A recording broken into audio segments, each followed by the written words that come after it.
His father had been a quarry laborer, cutting limestone for foundations in northern Illinois.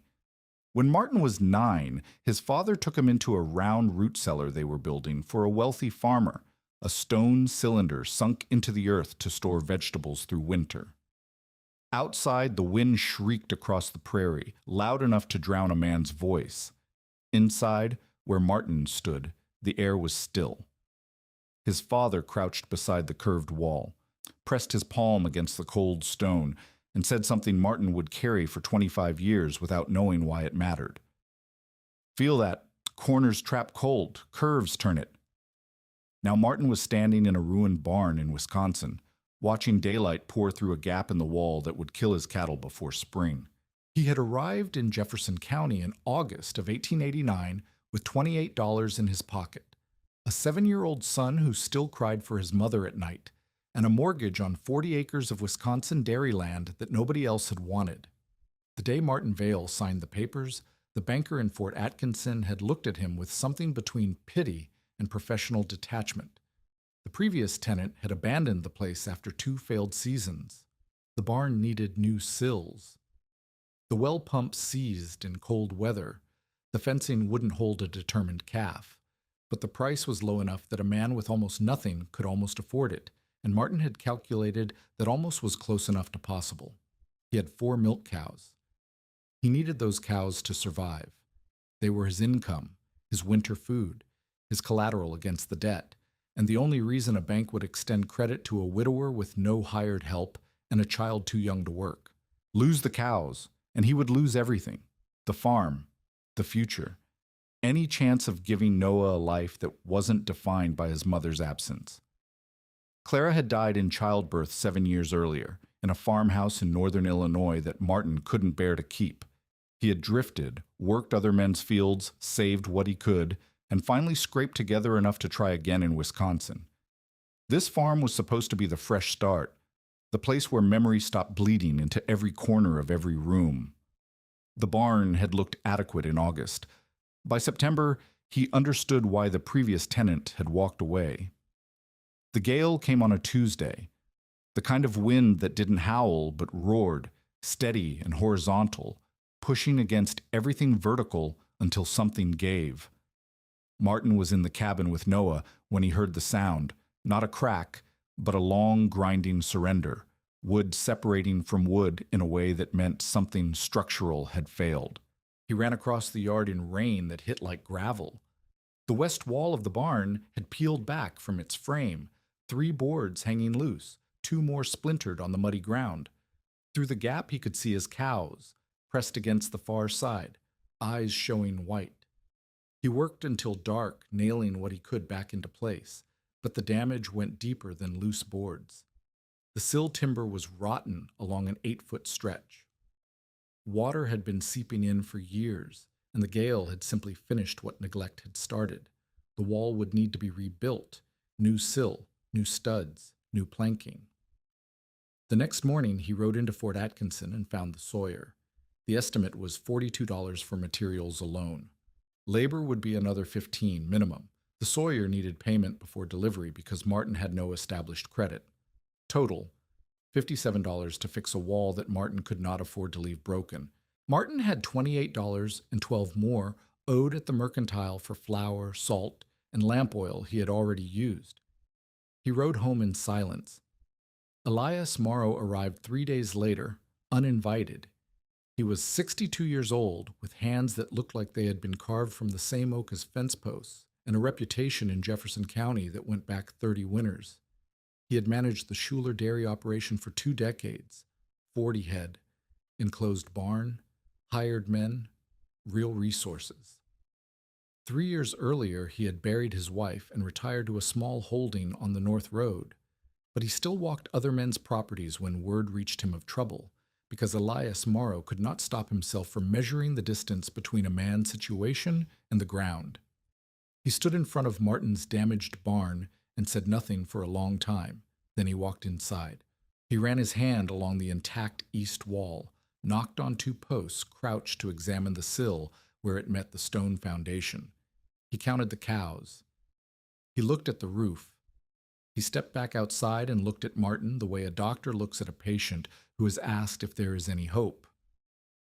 3 milk cows, Elias said. 1 Springer due in January, a calf pen that won't hold heat past November, and boards so loose on that west side I can see daylight through the joints. Martin didn't argue. You need a seasoned plank. You need new sill timber at least 10 feet, and you need a man on each end to lift while another fastens. 3 men minimum for the structural work, plus yourself. Elias looked across the yard toward the cabin, where Noah's face was visible in the window. You have the boy. How old? 7. Too small for framing work. Where's your hired man? I don't have one. Elias nodded, as if this confirmed something he had already concluded. How much money do you have? Martin hesitated. I'm not here to take it from you. I'm here to tell you what I see. How much? $28, and I owe 12. Elias looked at the barn again. He looked at the sky, which was gray with the promise of more weather coming. He looked at the cows through the damaged wall. Then you cannot fix this barn before the ground freezes, he said. You don't have the money, you don't have the labor, and you don't have the time. First hard freeze is 6 weeks out, maybe less. You'd need to start this week, and you can't. I'll find a way. Elias shook his head. I've seen men say that before. They mean it when they say it. The cold doesn't care what they mean. He pulled his coat tighter and started toward his horse. At the fence line he stopped and turned back. If those cows go into a hard winter in that barn, with that wall, they will freeze or they will sicken from the draft. You will lose 2 at minimum, maybe all 4, and the Springer will drop a dead calf or die trying to drop a live one. That is not opinion. That is what happens. What would you do? Martin asked. If you were standing where I am. Elias was quiet for a moment. I don't know, he said finally. I've never stood where you are. I've never had to. He mounted his horse. I'm sorry, for what that's worth. Martin watched him ride away. That night, he sat at the table with a pencil and paper while Noah slept. He wrote down every number he could think of. $28, 57 needed, 12 owed, 4 cows, 1 boy, 6 weeks, 8 feet of rotten sill, 40 acres of debt. The numbers didn't add up. They never would. The following week, Martin walked the property lines he was renting along with the main parcel. Most of the acreage was open pasture, but the eastern section held a strip of scrubland that had once belonged to a failed cheese operation. The buildings were gone, torn down for salvage or collapsed, but as he pushed through the weeds and volunteer saplings, he found something still standing. It was a silo. Round, wooden, built of vertical staves held together with iron hoops like an enormous barrel stood on end. The structure was weathered gray, and the lower hatch had been broken open by something, a falling limb, perhaps, or a desperate man looking for stored grain that was long gone. But the walls were intact, the hoops were tight, and the thing was still vertical after what must have been 20 years of neglect. Martin had seen silos before. Every dairy operation of any size had one, used for storing chopped corn or hay that fermented into silage. Winter feed that could keep cattle through the months when pasture was dead. This one had been abandoned when the cheese operation failed, left to stand because it cost more to demolish than to ignore. He pushed through the broken hatch and stepped inside. The first thing he noticed was the silence. The wind that had been pushing against his back went quiet the moment he entered the round interior. Not muffled, stopped. The curved walls didn't catch the wind the way flat surfaces did. They turned it, deflected it, sent it sliding around the circumference instead of driving it through. The second thing he noticed was the air. It was cooler inside, and somehow stiller, the way the air in a well goes still. There was no cross draft, no seam where 2 walls met at a corner to create the kind of gap that let cold pour through. He stood in the center of the silo and listened to his own breathing. His father had been a quarry laborer in Illinois, cutting limestone for foundations and walls. When Martin was a boy, His father had taken him into a round root cellar they were building for a wealthy farmer, a stone cylinder sunk into the earth to store vegetables through winter. Martin remembered standing inside that unfinished space, hearing the wind shriek across the prairie above, feeling nothing but stillness where he stood. His father had pressed a hand against the curved wall. "Feel that," he had said. "Corners trap cold. Curves turn it. A round room fights the wind different than a square one." Martin pressed his hand against the stave wall of the silo. The wood was cold but solid. No rot that he could feel. No give. He pulled a strip of cloth from his pocket and held it up in the dim light. The cloth hung limp. No draft. He walked the interior perimeter, running his hands along the joints where stave met stave. Tight. Weathered, but tight. The iron hoops had been well made. 4 cows standing shoulder to shoulder generated heat. Enormous heat.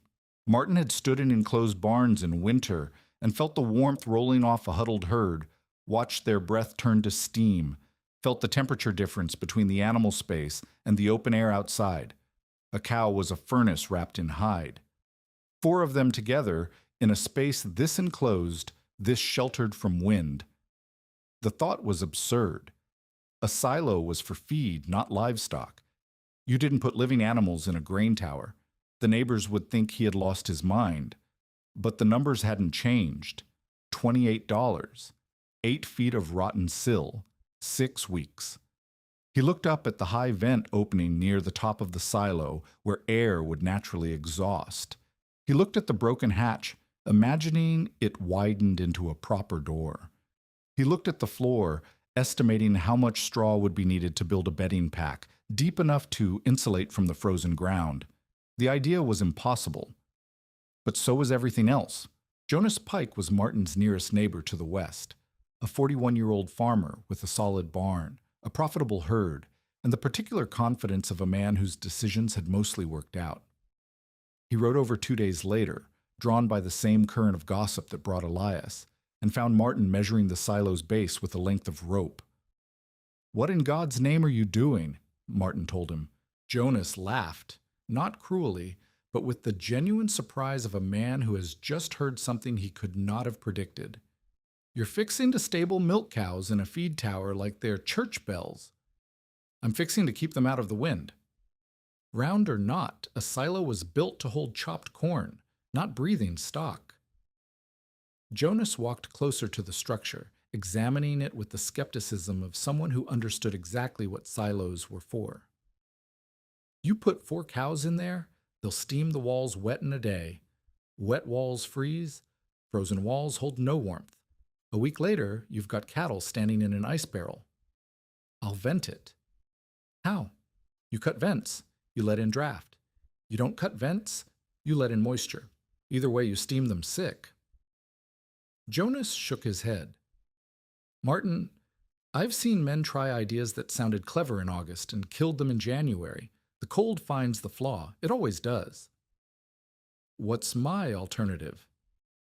"Sell 2 cows now, before winter does it for you. Use the money to patch what you can. Keep the remaining 2 in whatever shelter holds. It's not enough, but it's something. If I sell 2, I lose the milk income I need to make the mortgage payment. By spring, I'd have nothing anyway." Jonas considered this. "Then you're gambling everything on a feed tower that's never held a living creature." "I'm gambling because I have no other bet to make." They stood in silence. The wind pushed across the scrubland, bending the weeds flat. Martin watched the silo wall and saw no movement, no shudder, no flex. The structure didn't even creak. "Well," Jonas said finally, "I suppose I've seen men do dumber things and live, but I wouldn't count on this one." He mounted his horse and paused. "For what it's worth, I hope you prove me wrong. I just don't think you will." Martin began the work alone. He cleared the interior of the silo first, debris, old stalks, the accumulated litter of years. He reinforced the broken hatch temporarily, then spent 2 days measuring and remeasuring the opening he would need to widen. A cow's shoulder was broad, The door would have to be broader, but every inch he cut weakened the structural ring of the base, and the base was what held the whole tower together. He salvaged planking from the section of barn wall that couldn't be saved anyway.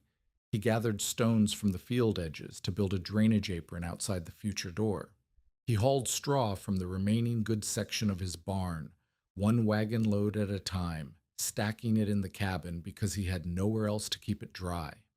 The work was slow. His left shoulder, injured 2 winters earlier when a wagon overturned and pinned him, ached by midday and screamed by evening. There were tasks that required 2 men, and he had only himself. On the 4th day, he was trying to lift a bracing timber into position when the weight proved too much. The timber slipped. He caught it with his bad shoulder and felt something grind. The timber fell. Martin stood in the mud, unable to raise his left arm above his waist, watching the light fade and knowing he had just lost another day. The next morning, a woman's voice called from the road. "You're sealing that joint wrong. The compound will trap rot instead of shedding water." Martin turned, his arms strapped against his chest with a strip of cloth.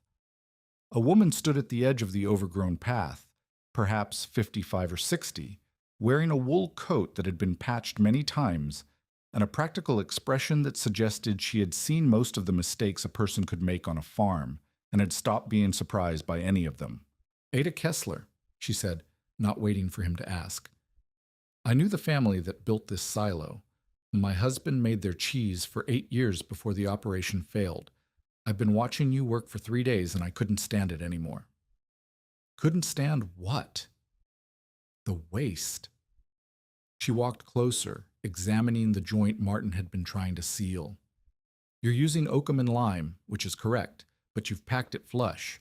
Water will pool against it instead of running down. By February, it'll have frozen, thawed, and split open. Do you know how to pitch a seam properly?" Martin was quiet. "I didn't think so." Ada picked up the bucket of sealant compound and the wooden spatula Martin had been using. "Show me the rest of what you've done. I need to see how much has to be fixed." Over the following 2 weeks, Ada Kesler became something between a teacher and a collaborator. She appeared each morning at dawn, walked the site, and identified the errors Martin had made the previous day with the precision of someone who had spent decades caring about details that most people never noticed. She had worked beside her husband in the cheese operation, not just keeping house, but managing the animals, the fodder, the cleanliness that cheese making required. After his death, she had stayed on a small holding nearby, unable to afford more, unwilling to leave the county where her life had happened. She knew more about dairy cattle and enclosed winter housing than anyone Martin had met. "You're thinking like a carpenter," she told him on the 3rd morning as they examined the lower wall sections he had been reinforcing. "You want tight seams everywhere, thinking tight means warm. But these animals breathe. They give off moisture with every exhale. 20 pounds of water vapor a day from a single cow, more if she's stressed. Where does that water go if you've sealed every crack? Up, out the vent. Some of it, the rest settles on the walls, freezes there, and turns your shelter into an ice house." She pointed to a section near the base. "Seal here, where the wind would enter low and hit the animals directly. But leave these upper seams as they are. The moisture needs to weep through. The walls need to breathe even if the cows can't feel the draft." "How do you know this will work?" Ada looked at him for a long moment. "I don't. No one has done exactly what you're trying to do, not that I've heard. But I know the pieces: wind control, moisture management, bedding depth, animal heat. I've worked with those pieces for 30 years. What I know is that if you seal it wrong, it definitely won't work. If you seal it my way, it might." She showed him how to mix lime wash properly and coat the lower interior walls, both to discourage rot and to brighten the space enough that the animals wouldn't panic in the darkness. She showed him how to build the bedding pack: deep straw laid over a base of dry leaves and hay, creating layers that would insulate from the frozen ground while absorbing waste and generating a slight heat of decomposition as the lower layers broke down.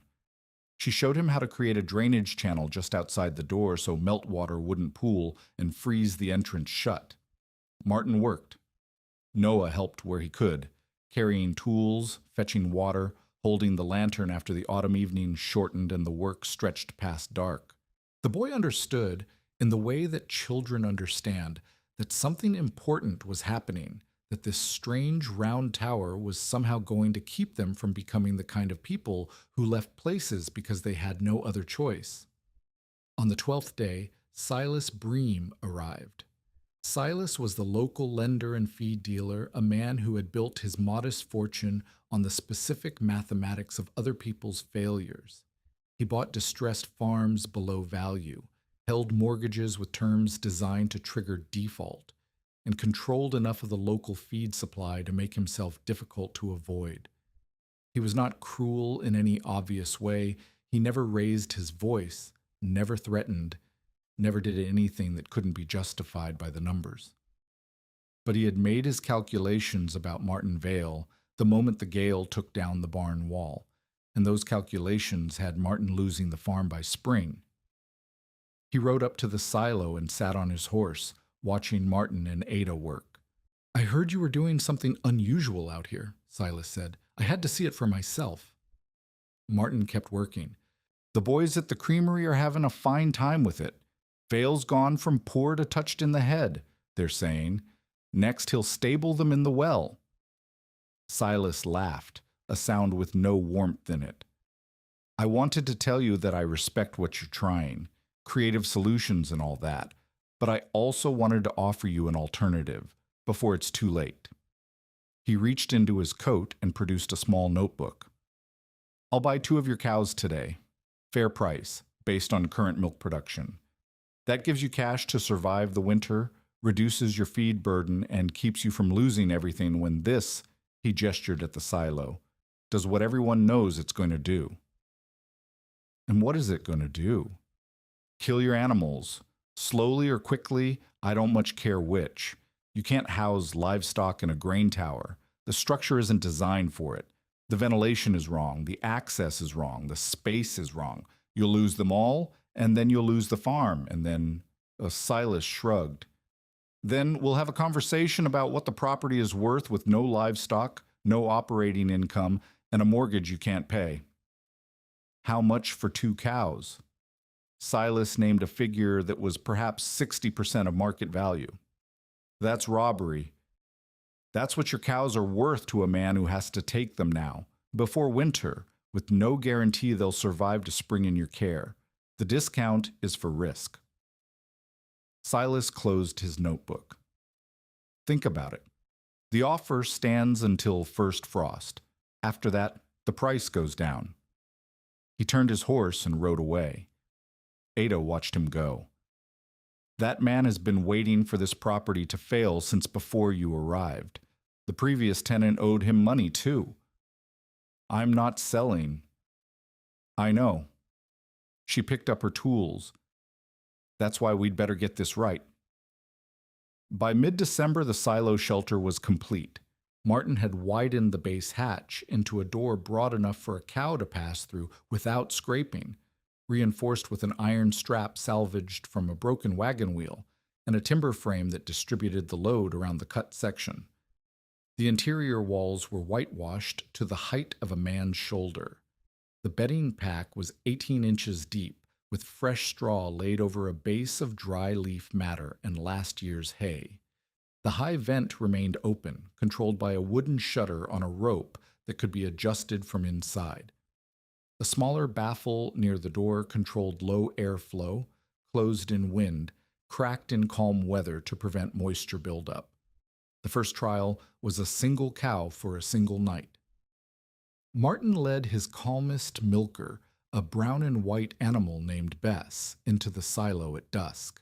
The cow balked at the entrance, unhappy with the dim interior and the unfamiliar smell.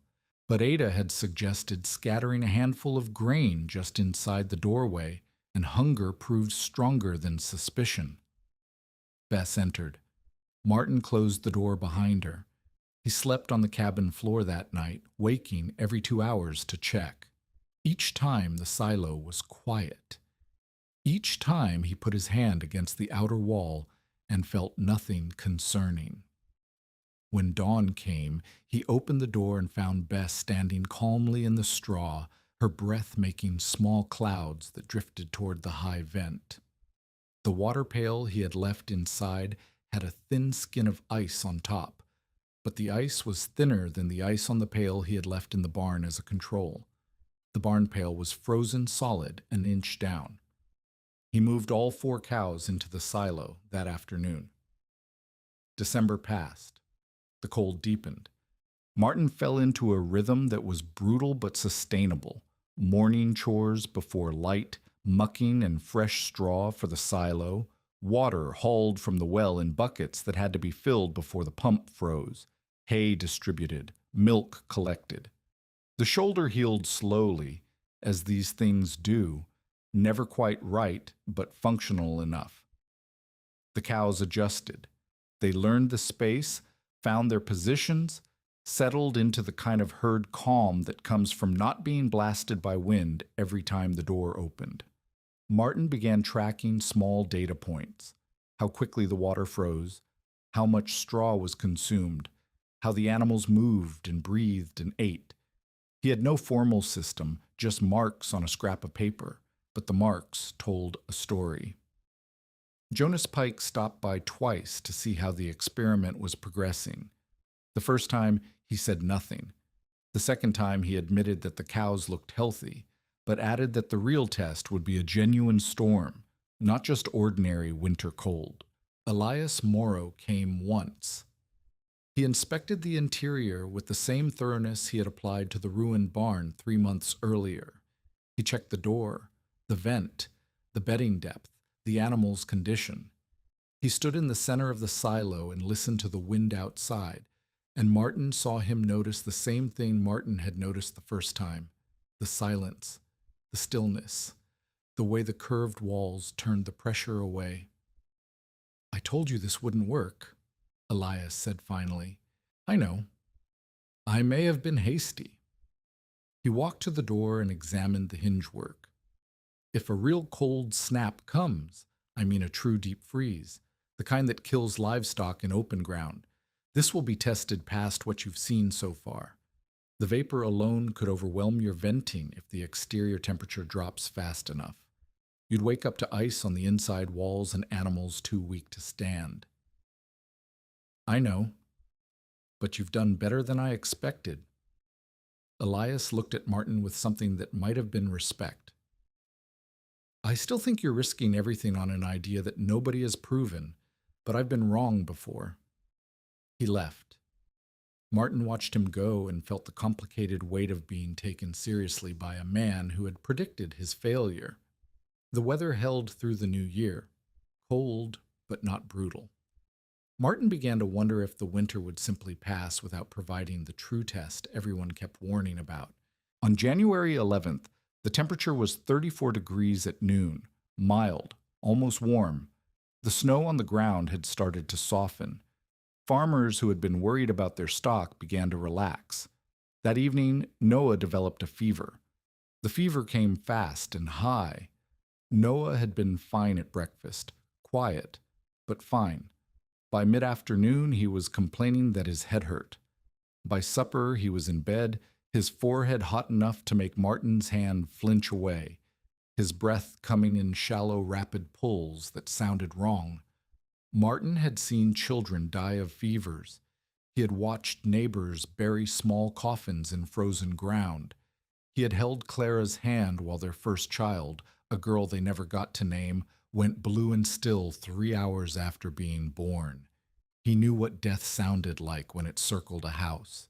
He spent the night beside Noah's bed, applying cool cloths, dripping water between the boy's lips, praying in the desperate, formless way of people who are not sure anyone is listening but cannot stand the silence of not asking. Sometime after midnight, the wind changed. Martin heard it first, a low moan that built into a sustained roar, pressure against the cabin walls that made the whole structure creak. He went to the window and saw nothing but white. Not snow falling, but snow being driven horizontally across the yard, so thick and fast that the barn, 50 feet away, had vanished completely. The temperature inside the cabin dropped 8 degrees in the time it took him to check Noah and add wood to the fire. Outside, the world had become something else entirely. The storm hit Jefferson County like a door slamming shut. In the valley to the south, where 3 farms kept cattle in open lots with only windbreak fencing, the animals had no chance. They turned their backs to the wind, huddled together, and began to freeze standing up. By dawn, the drifts would be high enough to bury yearlings to the shoulder. Martin didn't know any of this yet. He knew only that the wind was screaming, that his son was burning with fever, and that 4 cows were in a silo 200 yards from the cabin with no one to check on them. He had prepared for this. He had driven a stake into the ground outside the cabin door and tied a rope to it, a rope that ran across the yard to a second stake, and from there to the silo door.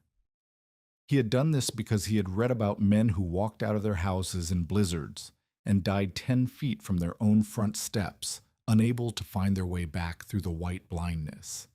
He tied one end of a second rope to his belt and the other to the cabin's door handle. He told Noah, who was half conscious and barely tracking, that he would be back soon. Then he opened the door and stepped into the storm. The cold hit him like a physical blow. He had known cold his whole life, but this was different. This was cold that meant to kill, cold that found every gap in his clothing and drove through it, cold that made his lungs seize when he tried to breathe too deep. He grabbed the guide rope and pulled himself forward, hand over hand, unable to see his own feet. The 100-yard distance felt like a mile. Twice he lost the rope and had to grope in the white nothing until his frozen fingers found it again. His ears went numb first, then his nose, then the skin of his cheeks. He thought about turning back, about the boy alone in the cabin, about what would happen if he collapsed out here and nobody found him until spring. He reached the silo door and found it jammed. A drift had piled against it, knee-high and hardening, and the cold had contracted the wood just enough to bind the hinges. He threw his shoulder against it, his bad shoulder, and felt the joint grind in a way that promised days of pain. The door didn't move. He kicked at the drift, scooping snow with his bare hands because he had forgotten his gloves, feeling nothing now in his fingers, just wooden stumps at the end of his arms. He kicked and scooped and kicked again, and finally the drift was low enough that he could get leverage. The door swung open. A wall of warm, wet air rolled out, the collected breath of 4 cows, hours of exhaled heat that had been building in the enclosed space. Martin nearly wept at the sensation of warmth against his frozen face. He pulled himself inside and closed the door behind him. The interior of the silo was dark, except for the faint gray light leaking through the high vent. The sound of the storm was muffled to a low roar, present but distant, like hearing the ocean from inside a seashell. The 4 cows were standing in a tight cluster at the center of the space, shoulder to shoulder, their combined body heat creating a pocket of warmth that Martin could feel 10 feet away. He stood there, catching his breath, letting the sensation return to his hands in painful increments. He checked each animal by feel, muzzles, ears, udders, legs. No ice, no distress. Their eyes were calm, watchful, alert. They had heard the storm outside, and they had done what herd animals do. They had pressed together and waited. The water pails were still liquid. A skin of ice had formed on top, but beneath it the water moved when Martin touched it. The pails in the broken barn, he knew, would be frozen solid by now. One of the cows, the Springer, due in January, made a sound Martin didn't recognize. A low groan, not of pain exactly, but of effort, of pressure. She was in labor.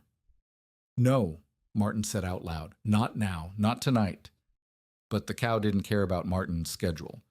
She went down, folding her legs beneath her, settling into the straw with the determination of an animal that knew what was coming and intended to get through it. Martin had delivered calves before. Every dairy farmer had. But he had never delivered a calf alone, in a blizzard, in a structure he had built himself from salvaged materials and desperate hope. The normal procedure was to monitor, to help if needed, to call for someone with more experience if things went wrong. There was no one to call. He positioned himself behind the cow and waited. The labor could take hours. The storm could last longer. Noah was alone in the cabin with a fever. The arithmetic of disaster was compounding faster than Martin could calculate.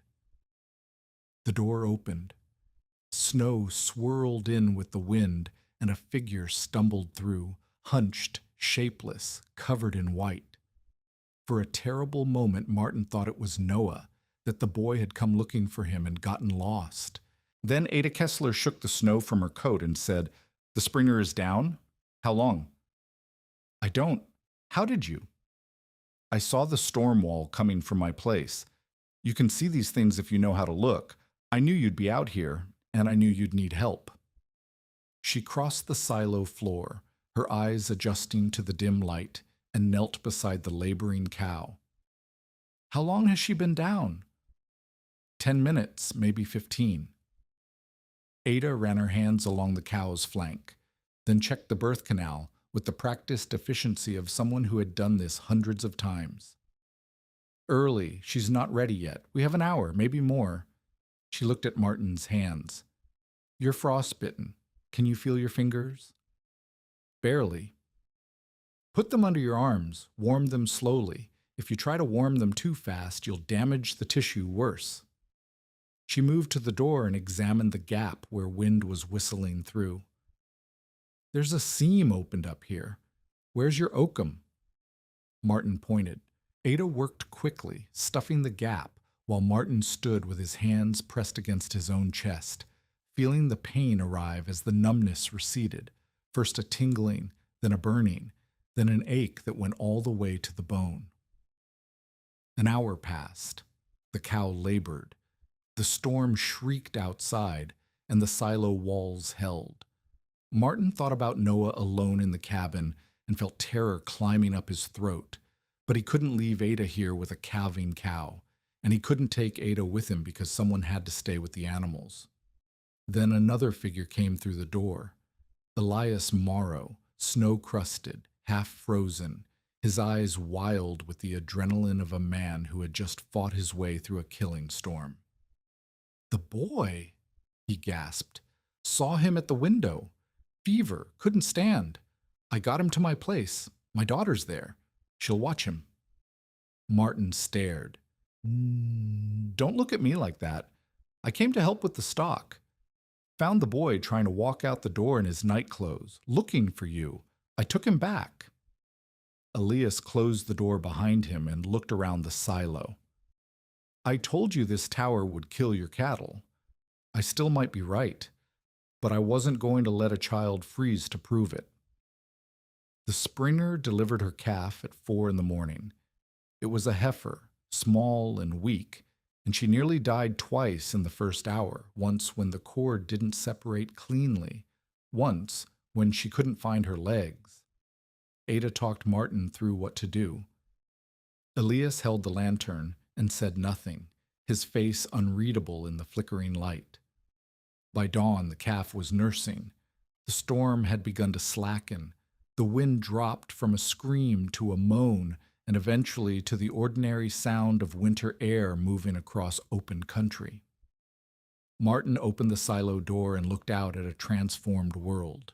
Drifts stood 6 feet high against the broken barn. The path between cabin and silo had vanished completely, buried under a smooth plain of white.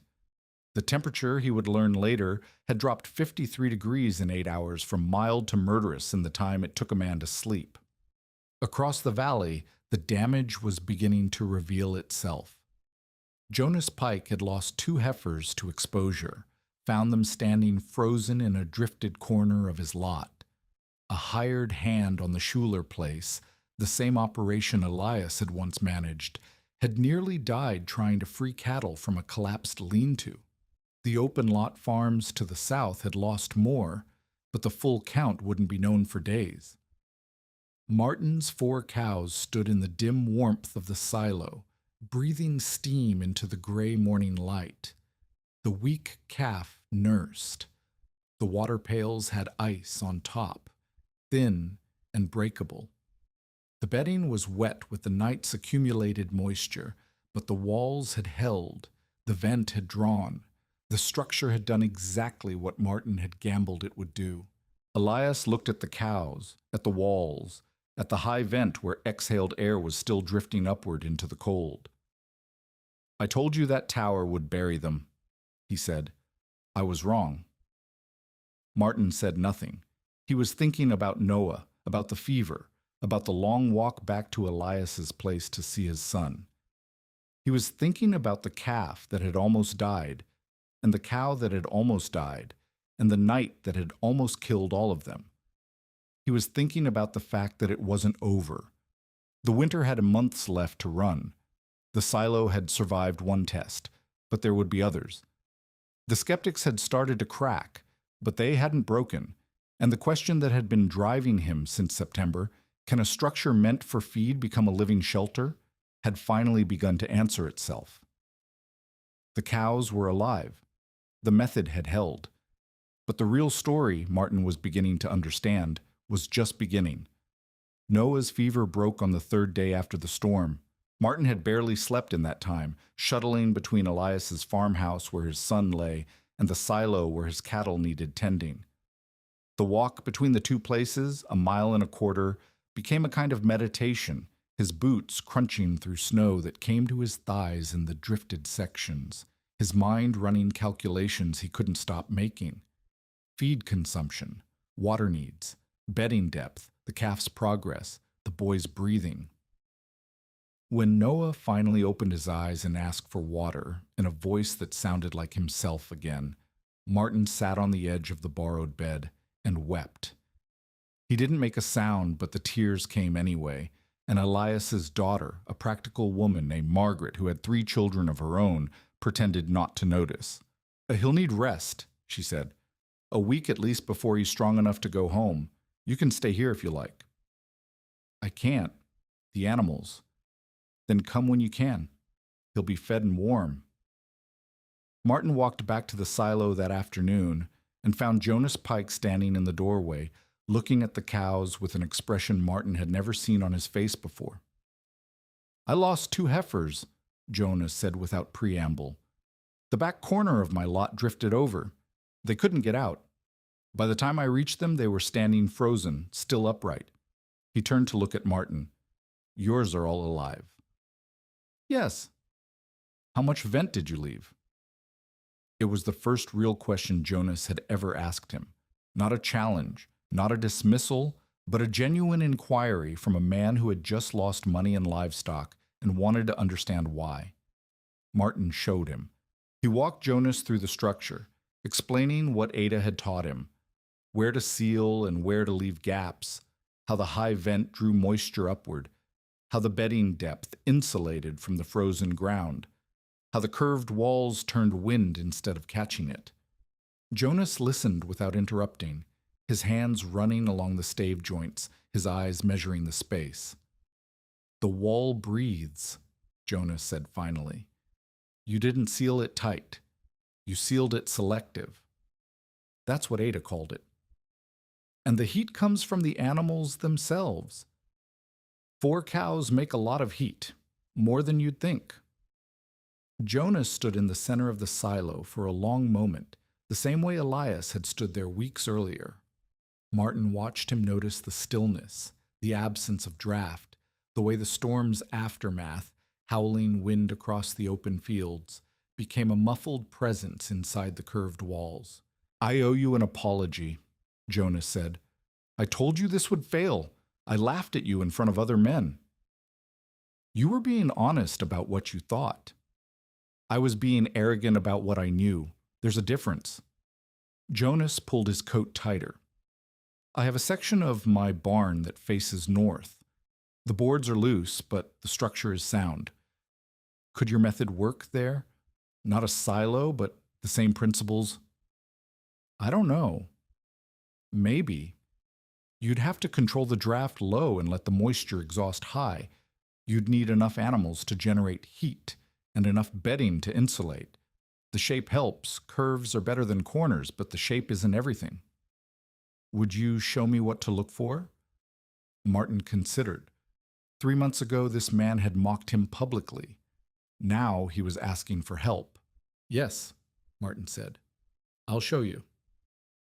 Word spread through the valley in the way news always spreads in farming country, slowly at first, carried by the people who had seen something with their own eyes. Then faster as the story found its shape, and the details that mattered rose to the surface. Martin Vale had put his cattle in an abandoned silo. Everyone knew that.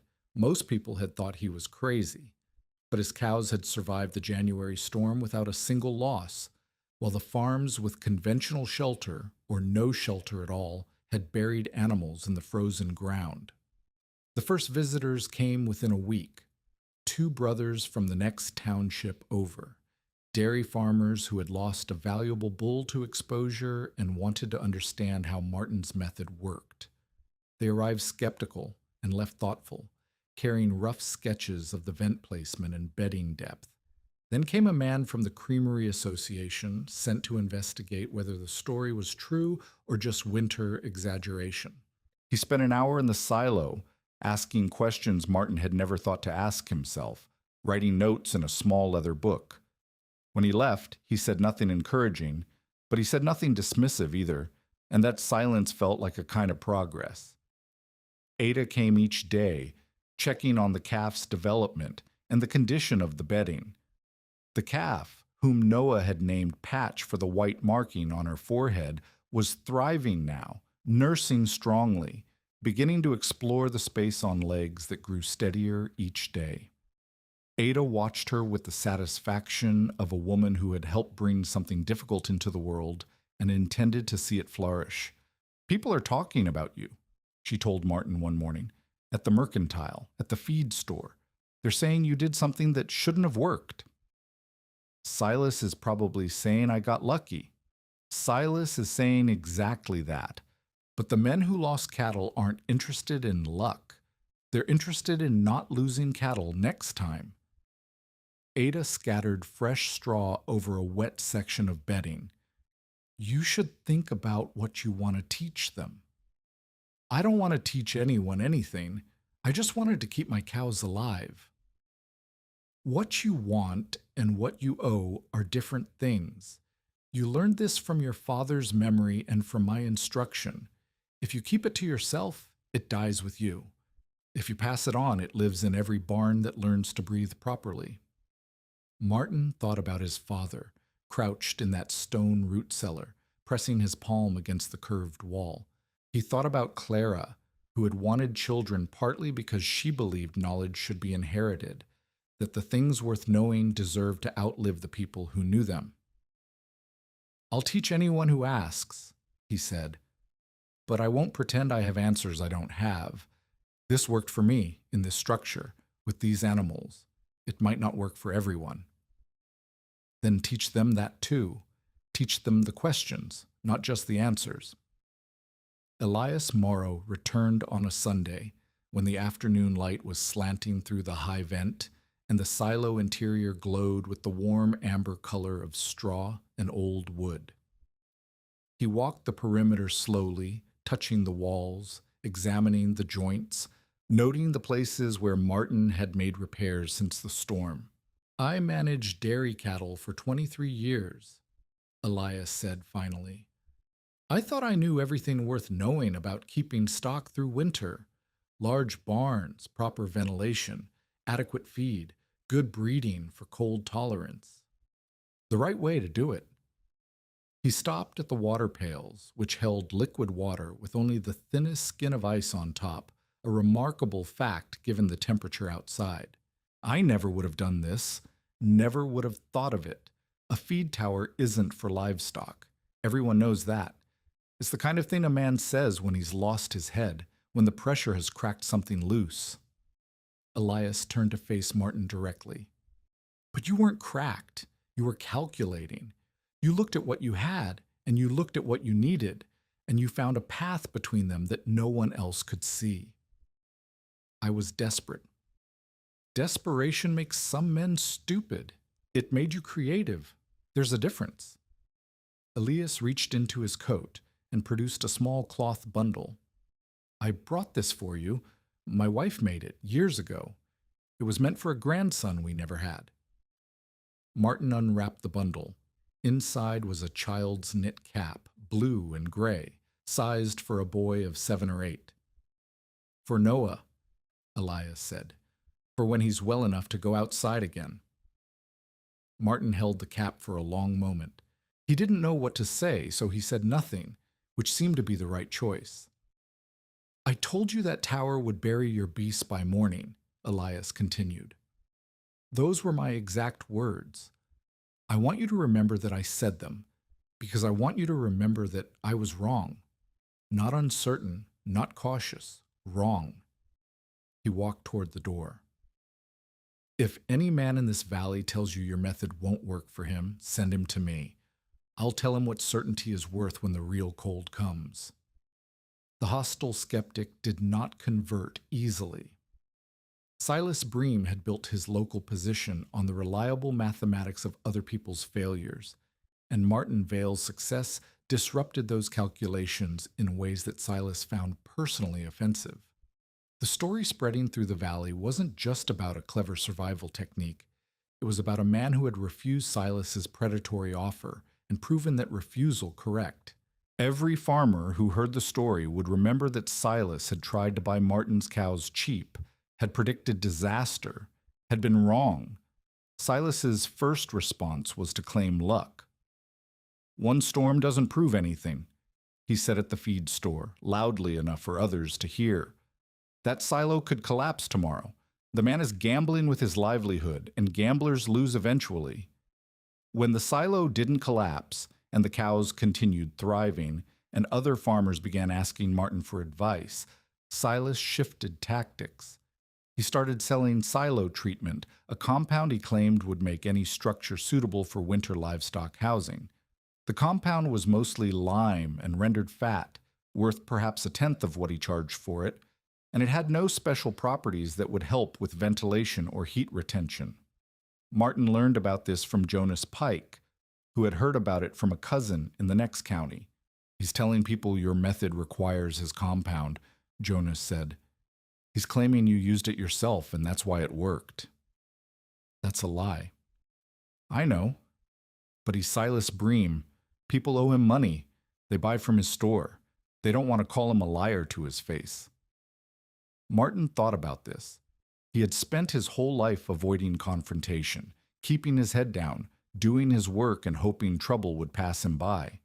But trouble had found him anyway, and now the lies Silas was spreading could do real harm, could lead other farmers to buy worthless compound and seal their structures wrong and lose animals because they thought they understood the method when they didn't.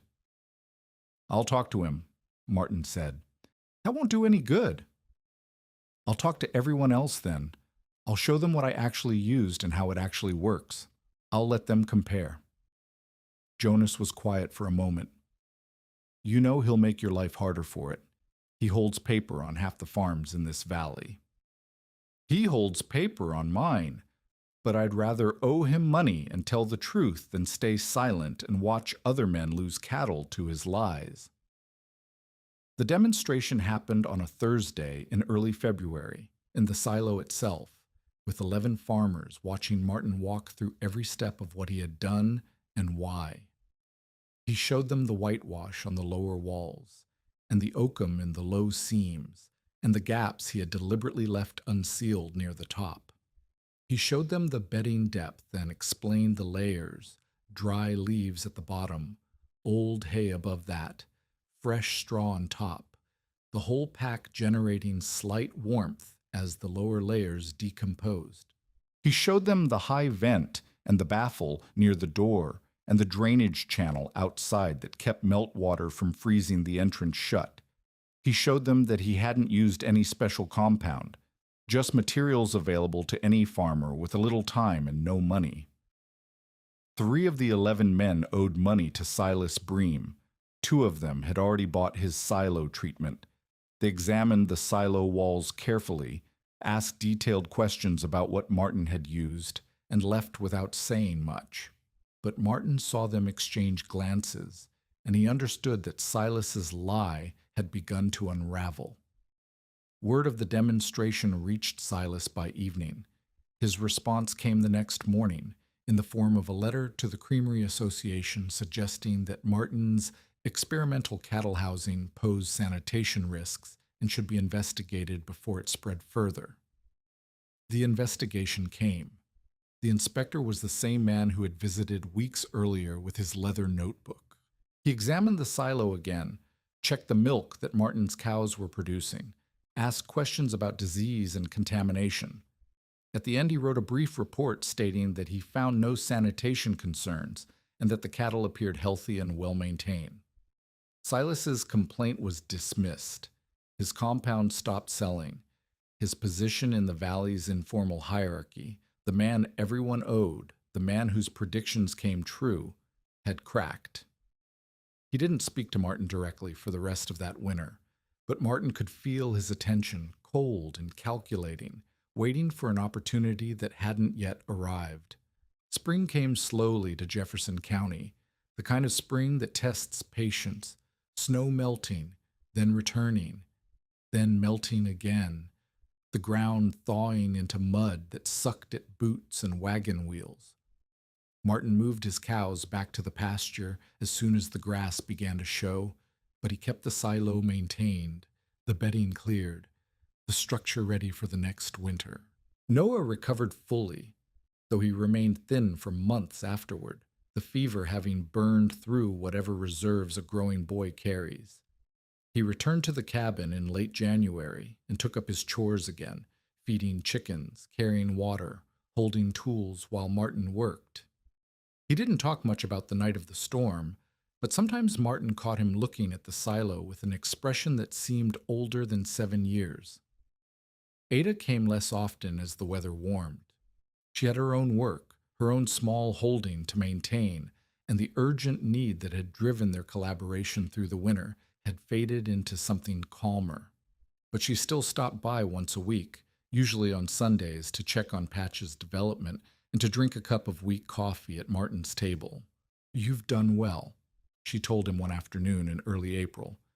"The method works. People are learning it. You should be proud."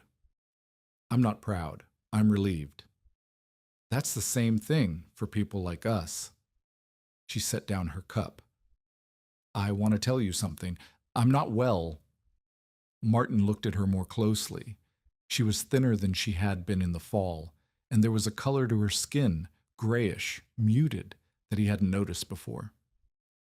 "How not well?" "The doctor in Fort Atkinson says my heart is giving out.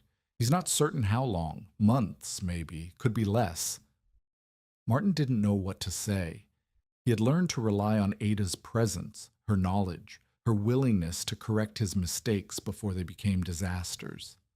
The thought of losing that, of losing her, opened a hollow space in his chest that he hadn't felt since Clara died. "I'm telling you because I need you to understand something," Ada continued. "What I taught you isn't mine. It came from my husband, and from the people who taught him, and from the animals themselves if you watch them closely enough.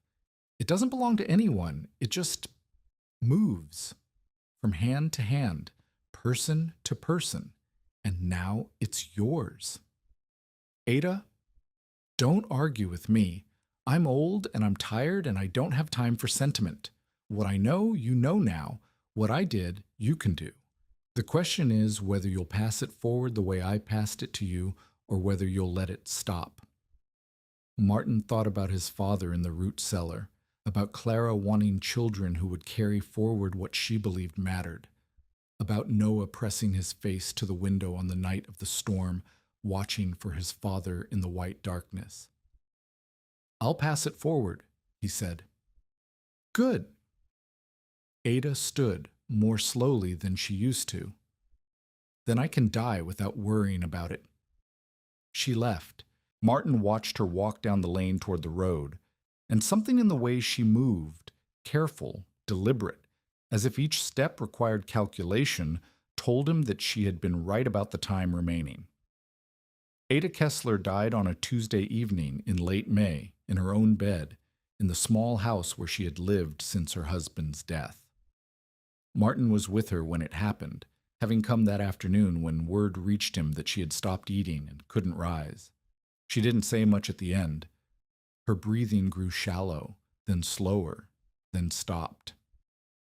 The silence that followed was the kind of silence Martin had learned to recognize, the silence of a room where someone has just left. He sat with her body for an hour, not praying exactly, but not thinking either, just being present with the fact of her absence. Then he walked home in the fading light and found Noah waiting on the cabin steps. "Is Mrs. Kesler dead?" the boy asked. "Yes." Noah nodded slowly. "She taught you things."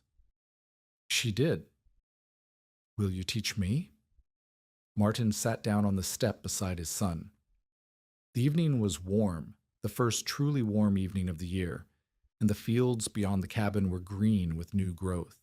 The silo stood black against the western sky, solid and silent, the structure that had made everything else possible. "Yes," Martin said. "I'll teach you." The secondary crisis came in the following winter, though not to Martin directly. A family named Olmsted had arrived in Jefferson County that autumn, settling on marginal land to the east with high hopes and limited experience. They had heard about the silo method and attempted to replicate it in an old corn crib, sealing every seam tight and filling the space with more cattle than the structure could hold. Martin learned about it when Elias Morrow rode to his place on a frigid morning in December. "The Olmsteds have cattle dying," Elias said without dismounting. "3 down already, more listing. They sealed the building too tight. No ventilation at all. The moisture has turned to ice on every wall, and the cattle are breathing fouled air." "How bad?" "They'll lose the herd by nightfall if nothing changes. The man doesn't understand what's happening. He's talking about evil spirits." Martin looked toward the road, thinking about the calculations. Time, distance, what could be done. "I'll need your help, and Jonas, if he can come." "I already sent word to Jonas. He's meeting us there." They rode together, Martin on the farm horse he rarely used, Elias on his own mount. The Olmsted place was 4 miles east, a rough section of land that had defeated several previous owners. The corn crib stood behind the main house, the doors sealed shut with planks nailed across them, as if the family had decided the best way to keep the cold out was to lock everything in. Inside, the scene was worse than Elias had described. 7 cattle were crowded into a space meant for 4 at most, and 3 of them were down, lying on bedding that was soaked through with condensate and waste, their breathing shallow and labored. Ice had formed on the interior walls in sheets so thick that Martin could see where individual droplets had frozen in place as they ran down. The air was foul with ammonia and the rank smell of animals that couldn't clear their own waste from their lungs.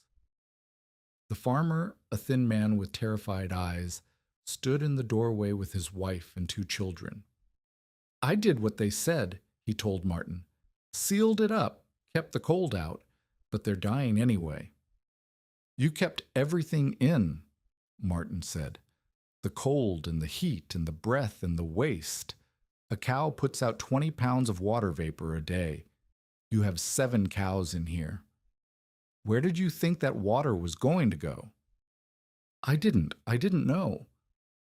Martin didn't have time for recrimination. He stripped off his coat, rolled up his sleeves, and started breaking the ice from the walls with a hatchet while Jonas worked on the sealed doors. Within an hour, they had the building vented, the worst of the fouled bedding cleared, fresh straw laid down. 2 of the downed cattle were too far gone to save, Martin could see it in their eyes, the flat stare of animals that had stopped fighting, but the third rallied once she could breathe clean air. The Olmsteads watched everything, the wife weeping silently, the husband looking like a man who had just learned that confidence without knowledge is its own kind of weapon. "You're not the first to get it wrong," Martin told him. "The method isn't simple. It's not just sealing a building and hoping. You have to understand what the animals need and what the structure can provide, the balance between them." "I didn't know."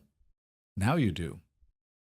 They stayed until evening, teaching the Olmsteads what Martin had learned from Ada and figured out himself: where to seal and where to leave gaps, how to read the signs of fouled air, how much space each animal needed, how to manage the bedding so moisture didn't build beyond what the building could shed.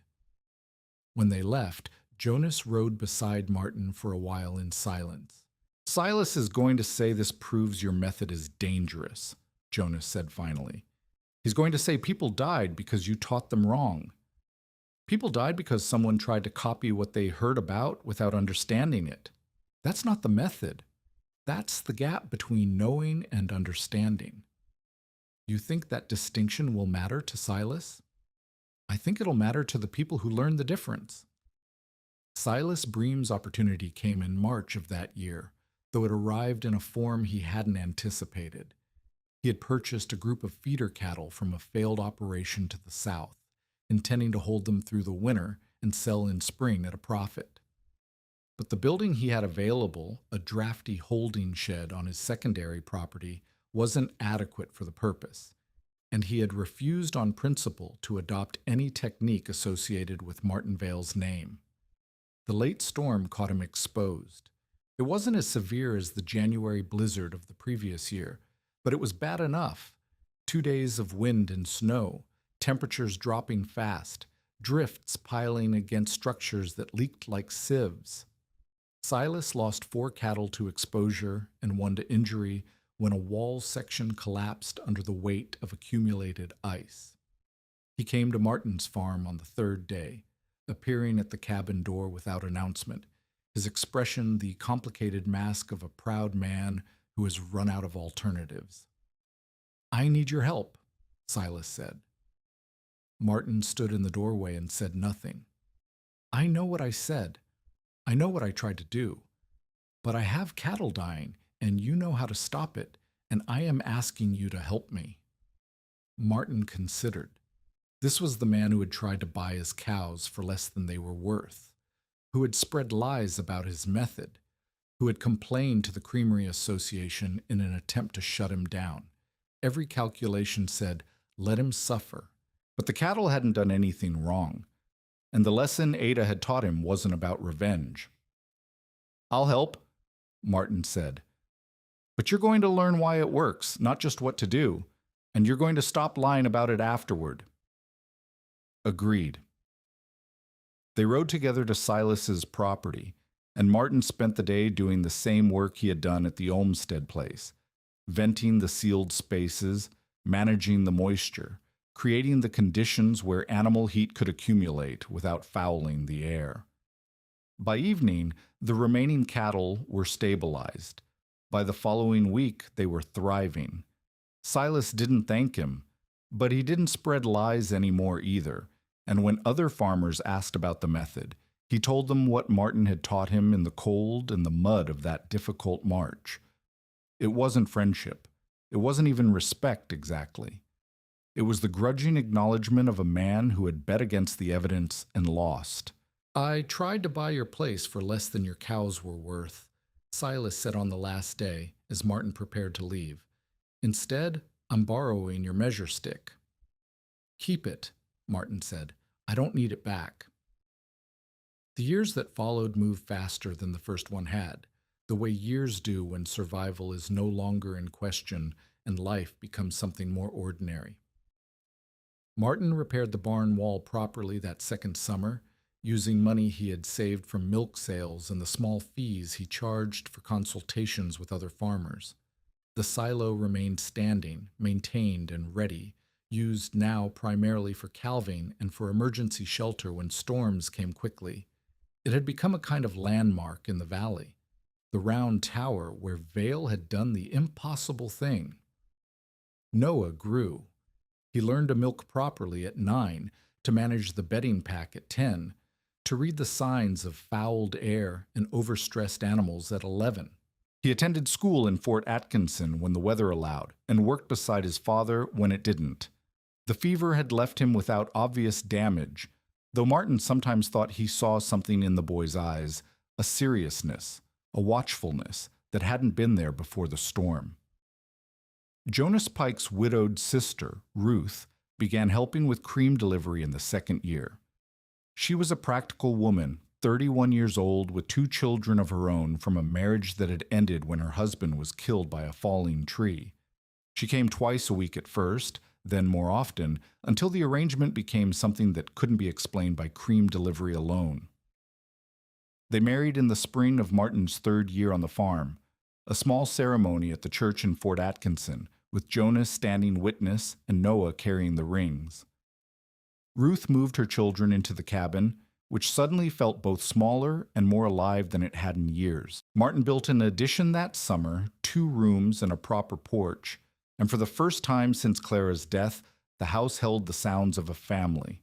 More children came, a daughter named Clara for the wife Martin had lost, then a son named Thomas for Ruth's father.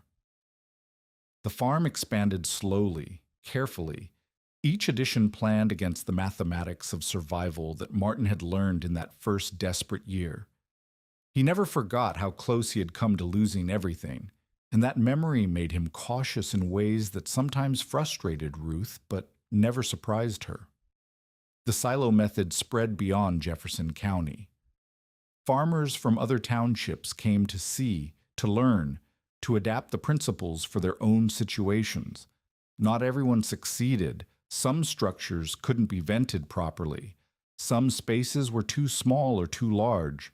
Some men didn't have the patience to manage bedding correctly, but enough succeeded that the failures became lessons rather than condemnations. Elias Morrow died in the 5th year, peacefully in his sleep. His daughter Margaret sent word to Martin, who came to the funeral and stood at the graveside, while the minister spoke words that meant less than the silence of the men who had known Elias and understood what his conversion had cost him. "I was wrong," Elias had said, and that willingness to be wrong, to admit it, to learn from it, to change, was the best epitaph Martin could imagine. Martin Vale lived out his remaining years on the same Wisconsin farm where he had almost lost everything. He became, in the local memory, the man who taught the valley to fear wind more intelligently than cold. Not a famous man, not a man whose name appeared in newspapers or official records, but a man whose influence persisted in the way other men built their shelters and managed their stock through difficult winters. The principles he had learned from his father's memory and Ada Kesler's instruction, and discovered himself through desperate improvisation, passed from hand to hand the way Ada had said they would, not belonging to anyone, just moving through the generations. The silo door, widened in desperation during that first autumn, remained in use for decades. Long after the barn was properly rebuilt and expanded, long after Martin could afford conventional shelter for any emergency, the round tower continued to serve as a calving shelter and a refuge when storms came quickly. Noah, grown to manhood and working the farm alongside his father, would sometimes find Martin standing inside the structure on quiet evenings, running his hand along the curved walls, remembering.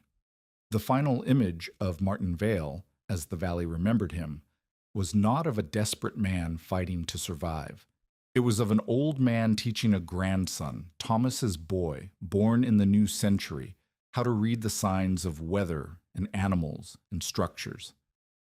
They stood together in the silo on a winter afternoon, the grandfather's hand pressed against the stave wall, the boy watching with the serious attention of a child who senses that something important is being transmitted. "Feel that," Martin said. "The wind is blowing 30 miles an hour out there. What do you feel in here?" "Nothing," the boy said. "It's still." "That's right. Corners trap cold, curves turn it. That's what my father taught me, and his father taught him, and now I'm teaching you." The boy pressed his own small hand against the wall, mimicking his grandfather's gesture.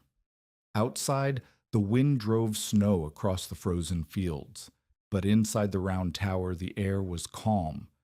The winter of 1889 had brought temperatures that dropped 53 degrees in 8 hours.